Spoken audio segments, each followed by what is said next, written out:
অধিক গুনাহকারীর জন্য বিশেষ ইস্তেগফার।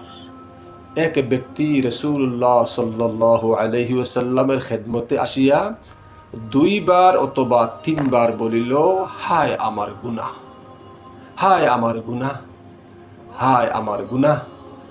নবীজি সাল্লাল্লাহু আলাইহি সাল্লাম বলিলেন, পড়ো, আল্লাহুম্মা মাগফিরাতুকা আওসা'ু মিন যুনুবি ওয়া রাহমাতুকা আরজা ইনদি মিন আমালি। লোকটি পড়িল, নবীজি বলিলেন আবার পড়ো। লোকটি পড়িল, নবীজি বলিলেন আবার পড়ো। লোকটি আবার পড়িল।